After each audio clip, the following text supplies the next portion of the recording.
2023ಕ್ಕೆ good bye ಹೇಳಿ 2024ಕ್ಕೆ welcome ಮಾಡಲಿಕ್ಕೆ ಈಗಾಗಲೇ ಬೆಂಗಳೂರಿನ ಬಾರು ಪಬ್ಬು ರೆಸ್ಟೋರೆಂಟ್ಗಳು ಈಗಾಗಲೇ ಸಕಲ ಸಿದ್ಧತೆಯನ್ನು ಕೂಡ ಮಾಡ್ಕೊಂಡಿರೋದು. ಸದ್ಯ ನಾನೀಗ ಬ್ರಿಗೇಡ್ ರೋಡ್ನ ಪಬ್ಬು ಒಂದರೊಳಗಿದ್ದೀನಿ. ನಾನು ನಿಮಗೆ ದೃಶ್ಯದಲ್ಲಿ ತೋರಿಸ್ತಾ ಇದ್ದೀನಿ.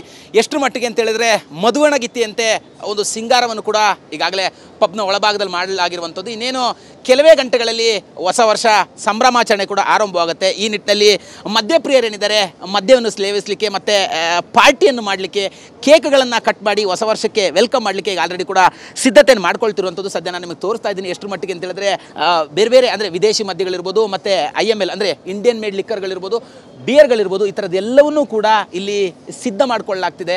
ಅಂದರೆ ಸಾಮಾನ್ಯವಾಗಿ ಬೇರೆ ಬೇರೆ ಊರುಗಳಿಂದ ಅಂದರೆ ರಾಜ್ಯದ ಬೇರೆ ಬೇರೆ ಊರುಗಳಿಂದ ಮತ್ತು ಬೇರೆ ಬೇರೆ ರಾಜಧಾನಿಗಳಿಂದ ಬೇರೆ ಬೇರೆ ರಾಜ್ಯಗಳಿಂದ ಹೊಸ ವರ್ಷದ ಸಂದರ್ಭದಲ್ಲಿ ರಾಜಧಾನಿ ಬೆಂಗಳೂರಿಗೆ ಕೂಡ ಸಾಮಾನ್ಯವಾಗಿ ಆಗಮಿಸುವಂಥದ್ದು. ಅದರಲ್ಲೂ ಅತಿ ಹೆಚ್ಚಾಗಿ ಯುವಕ ಯುವತಿಯರೇ ಕೂಡ ಈ ಒಂದು ಬ್ರಿಗೇಡ್ ರೋಡ್ ಇರ್ಬೋದು, MG ರೋಡ್ ಇರ್ಬೋದು, ಚರ್ಚ್ ಸ್ಟ್ರೀಟ್ ಇರ್ಬೋದು, ಹೀಗೆ ಸಾಕಷ್ಟು ಕಡೆಗಳಿಗೆ ಈಗಾಗಲೇ ಆಗಮಿಸುವುದನ್ನು ಕೂಡ ನಾವು ನೋಡ್ತಾ ಇದ್ವಿ. ಈಗಾಗಲೇ ನಾನು ಕೂಡ ನಿಮಗೆ ದೃಶ್ಯದಲ್ಲಿ ತೋರಿಸ್ತಾ ಇದ್ದೀನಿ. ಸಾಕಷ್ಟು ಯುವಕ ಯುವತಿಯರೆಲ್ಲರೂ ಕೂಡ ಈ ಒಂದು ಪಬ್ಗೆ ಆಗಮಿಸಿ ತಮಗೆ ಬೇಕಾದಂಥ ಅಂದರೆ ಊಟ ತಿಂಡಿ ಮದ್ಯವನ್ನು ಸೇವಿಸಲಿಕ್ಕೆ ಈಗ ಆಲ್ರೆಡಿ ಕೂಡ ಆರಂಭ ಮಾಡಿರುವಂಥದ್ದು. ಇನ್ನೇನು ಒಂದು 2-3 ಗಂಟೆಗಳಲ್ಲಿ ಈ ಒಂದು ಸಂಭ್ರಮಾಚರಣೆ ಏನಿದೆ ಅದರ ಒಂದು ಕಳೆ ಕೂಡ ಆರಂಭವಾಗುತ್ತೆ.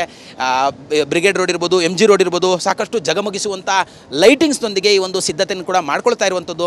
ಈ ಬಗ್ಗೆ ಮಾತಾಡಲಿಕ್ಕೆ ನನ್ನ ಜೊತೆಯಲ್ಲಿ ಈ ಒಂದು ಪಬ್ನ ಮ್ಯಾನೇಜರ್ ಕೂಡ ನನ್ನ ಜೊತೆಲಿ ಇದ್ದಾರೆ. ನಾನು ಅವ್ರನ್ನೇ ಮಾತಾಡ್ಸೋಗ್ತೀನಿ. ಸರ್, ಈ ವರ್ಷದ ಅಂದರೆ ಸಾಮಾನ್ಯವಾಗಿ 2-3 ವರ್ಷ ಕೊರೋನಾ ಇತ್ತು.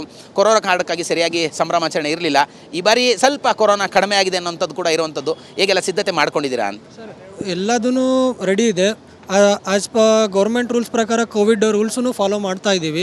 ಎಲ್ಲರೂ ಡ್ಯೂಟಿ ಅವರ್ಸಲ್ಲಿ ಮಾಸ್ಕ್ ಹಾಕ್ಕೊಂಡು ಸ್ಯಾನಿಟೈಸ್ ಮಾಡಿಕೊಂಡು ಅವ್ರವ್ರ ಕೆಲಸಗಳು ಅವ್ರವ್ರು ಮಾಡ್ತಾ ಇದ್ದಾರೆ. ಮತ್ತು ಪಬ್ ಕಡೆ ಬಂದು ಎಲ್ಲ ನಾವು ಸ್ಯಾನಿಟೈಸ್ ಮಾಡಿದ್ದೀವಿ. ಮತ್ತು ನಮ್ಮ ಕಡೆಯಿಂದ ಈ ವರ್ಷ ಪ್ರತಿ ವರ್ಷದಂಗೆ ಎಲ್ಲದರಲ್ಲೂ ಲಿಕ್ಕರ್ಸ್ ಆಯಿತು, ಫುಡ್ ಆಯಿತು, ಬ್ರೇವೇಜಸ್ ಆಯಿತು, ಎಲ್ಲದರಲ್ಲೂ ಡಿಸ್ಕೌಂಟ್ ಸಿಗ್ತಾ ಇದೆ. ಮತ್ತು ಕಾಂಬೋರ್ಸ್ ಆಫರ್ಸು ನಡೀತಾ ಇದೆ. ಮತ್ತು ಅದೇ ರೀತಿಯಾಗಿ ವಿಶೇಷ ಏನಂತಂದರೆ ಎಲ್ಲರಿಗೂ ಹೊಸ ವರ್ಷದ ಶುಭಾಶಯಗಳು ತಿಳಿಸ್ತಾ ಹ್ಯಾಪಿ ನ್ಯೂ ಇಯರ್. ಏನು ವಿಶೇಷವಾದಂಥ ಆಫರ್ಸ್ ಇದೆ ಸರ್ ಇಲ್ಲಿ ತಮ್ಮ ಪಬ್ನಲ್ಲಿ ಗ್ರಾಹಕರಿಗೆ ಅಂತ? ಕಾಂಬೋ ಆಫರ್ಸ್ ನಡೀತಾ ಇದೆ. 599 ಫುಡ್ಡಲ್ಲಿ. ಲಿಕ್ಕರ್ಸಲ್ಲಿನೂ ಆ್ಯಸ್ ಪರ್ ಗೌರ್ಮೆಂಟ್ ರೂಲ್ಸ್ ಪ್ರಕಾರ ಏನು ನಮಗೆ ಸಿಗ್ತಾ ಇದೆ ಅದೇನೋ ಡಿಸ್ಕೌಂಟಲ್ಲಿ ಮ್ಯಾನೇಜ್ಮೆಂಟ್ ರೆಡಿ ಮಾಡಿಕೊಂಡು ಎಲ್ಲ ಸಿದ್ಧತೆ ರೆಡಿ ಮಾಡ್ಕೊಂಡಿದ್ದೀವಿ. ಎಷ್ಟೊತ್ತರೆಗೂ ಓಪನ್ ಇರುತ್ತೆ ಸರ್ ಗ್ರಾಹಕರಿಗೆ ಈ ಒಂದು ಊಟ ಮತ್ತು ಮದ್ಯ ಸವಿಲಿಕ್ಕೆ ಅಂತ?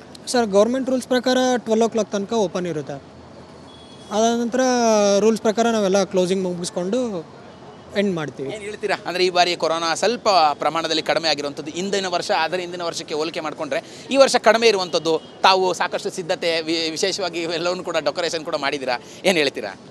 ಚೆನ್ನಾಗೆ ನಮಗೂ ಕೋವಿಡ್ ಎಲ್ಲರೂ ಮಜಾ ಮಾಡೋಕ್ಕೆ ಬರ್ತಾರೆ ಬೆಂಗಳೂರಿಗೆ. ಅದೇ ರೀತಿ ಕೋವಿಡ್ ಕಡಿಮೆ ಆಗಿದೆ, ಖುಷಿನೇ ಅಷ್ಟೇ. ಅಂದರೆ ಇವಿಷ್ಟು ಕೂಡ ಈ ಒಂದು ಪಬ್ನ ಮ್ಯಾನೇಜರ್ ಹೇಳ್ತಾ ಇರುವಂಥದ್ದು. ಪ್ರತಿಯೊಬ್ಬರು ಕೂಡ ತಮ್ಮ ಪಬ್ಗೆ ಮಜಾ ಮಾಡಲಿಕ್ಕೆ ಖುಷಿಯನ್ನು ಹಂಚ್ಕೊಳ್ಳಿಕ್ಕೆ ಬರ್ತಾರೆ. ಈ ಸಂದರ್ಭದಲ್ಲಿ ನಾವು ಕೂಡ ಸರ್ಕಾರದ ಕೊರೋನಾ ಗೈಡ್ಲೈನ್ಸ್ ಏನಿದೆ ಅವೆಲ್ಲವನ್ನೂ ಕೂಡ ಫಾಲೋ ಮಾಡಿಕೊಂಡು ಅಂದರೆ ನಮ್ಮ ಒಂದು ಇವರೇನಿದ್ದಾರೆ ಸಪ್ಲೈಯರ್ಸ್ ಎಲ್ಲರೂ ಕೂಡ ಇಲ್ಲಿರುವಂಥ ಸಿಬ್ಬಂದಿಗಳು ಮಾಸ್ಕನ್ನು ಧರಿಸಿಕೊಂಡು ಸಂಪೂರ್ಣವಾಗಿ ಈಗಾಗಲೇ ಕೂಡ ನಾವು ಪಬ್ಬಿಗೆ ಸ್ಯಾನಿಟೈಸರ್ನ ಸಿಂಪಡಿಸಲಾಗಿದೆ ಅನ್ನೋಂಥ ಮಾತುಗಳನ್ನು ಈಗಾಗಲೇ ಹೇಳ್ತಾ ಇರುವಂಥದ್ದು. ಕ್ಯಾಮ್ರಾ ಪರ್ಸನ್ ಪ್ರಶಾಂತ್ ಜೊತೆ ಕಿರಣ್ ಸೂರ್ಯ, TV9 ಬೆಂಗಳೂರು.